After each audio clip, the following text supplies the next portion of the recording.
absolutely necessary. It will be that amazing upper body strength of Igode, although there'll be a shock from the Vietnamese Le Nguyen in lane number 5.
Suratawa's time this year was 25.04 seconds, and he is gunning his very best to become the first Southeast Asian to go below 25 seconds in this event. Kwartengwon has gotten off to a very good start, and he's stroke for stroke with Suratawa at the moment in lane number 3. Suratawa, though, is slightly ahead of Zengwen, and he is pulling away now. The Indonesian, the missile is heading home. The Bali missile wants it badly. He wants to win back that title that he claimed in 2011, and he wins just ahead of Kwartengwon and falling in of Vietnam in 3rd spot. So Igode Suratawa, who was so disappointed in losing that title to Kwartengwon in 2015, has come out tops again for Indonesia's first gold medal at these SEA Games in swimming. Eggington had a very, very good start. I just looked at Suratawa's stroke rate was so much quicker than Zengwen's. So I think he's good as a sprinter, pure 50-meter sprinter. But again, for the 200-meter backstroke, I think it's going to be a different ballgame. We're going to see Zeng really be able to use the second lap to catch up. Well, this was the start we were talking about, Joel, from Zengwen, and then from here on, right about to the halfway mark was when Suratawa just took over and started propelling all the way home. Exactly. So his stroke rate is that's so quick, and it's amazing again how he catches the water despite that quick stroke rate. Well, he did say after the 2015 SEA Games that he probably took his eye off this event and the 100 meters backstroke a little bit, took it for granted that he's the best in this region. And because of that, he started hitting the rollers again and training non-stop to ensure that he kept to that streamline, work on that streamline as much as possible. And his big aim, Suratawa, is to win in front of his home fan to keep the upcut for this in terms of his appetite for it, because if he is, he'll be the first person, I'm pretty sure of that, to go below 23 seconds at the SEA Games and maybe even go and attack that Asian record that he now holds. I think so. He broke 23 seconds, he holds the Asian record at 22.94, I believe, 22.95. So he's the first Asian that's ever broken that. We'll see what happens. You never know. Go 50 meter again. Do a good start, go underwater. He could very well break that 23-second mark. Right, so the first event about to start, and that is the start list of the Grand Finals.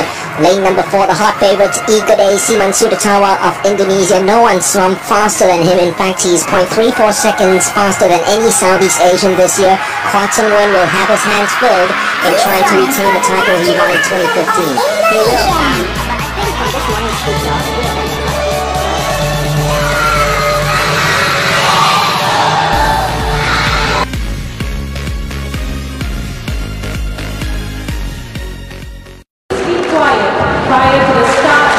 Start absolutely necessary.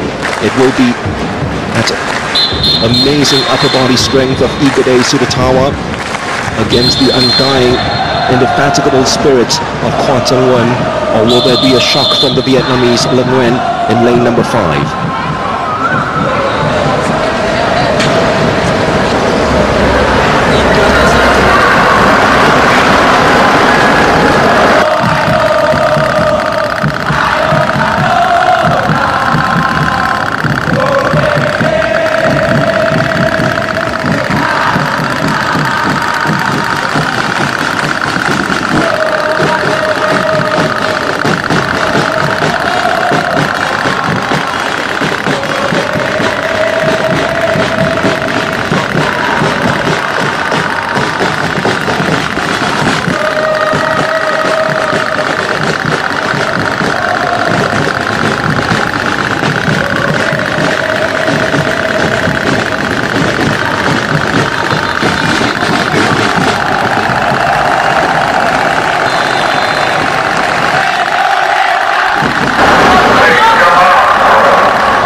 Suratawa's time this year was 25.04 seconds, and he is gunning his very best to become the first Southeast Asian to go below 25 seconds in this event. Kwat Sung-won has gotten off to a very good start, and he's stroke for stroke with Suratawa at the moment in lane number 3.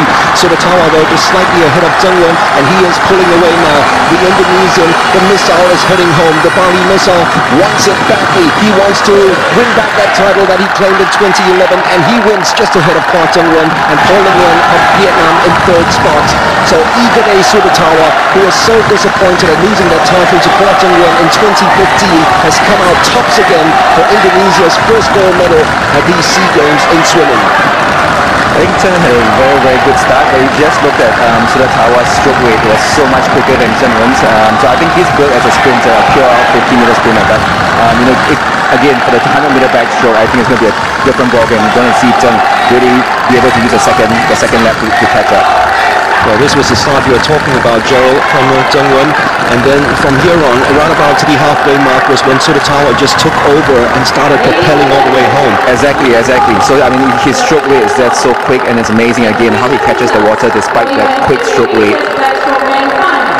Well, he did say after the 2015 SEA Games that he probably took his eye off this event and the 100 meters backstroke a little bit, took it for granted that he's the best in this region, and because of that he started hitting the waters again and training non-stop to ensure that he kept to that streamline, work on that streamline as much as possible, and his big aim, Suratawa, is to win in front of his home fan, and he'd be up for this in terms of his appetite for it, because if he is, he'll be the first person, I'm pretty sure of that, to go below 23 seconds at the SEA Games, and maybe even go and attack that Asian record that he now holds. I think so. I mean, he broke 23 seconds, holds the Asian record at 22.94, I believe, 22.95.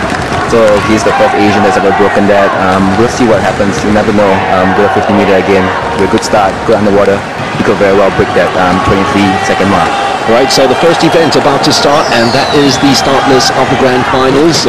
Lane number 4, the hot favourite, Igede Siman Suratawa of Indonesia. No one swam faster than him. In fact, he's 0.34 seconds faster than any Southeast Asian this year. Kwat Sung-won will have his hands filled in trying to retain the title he won in 2015. He will, but I think from this morning's heats on,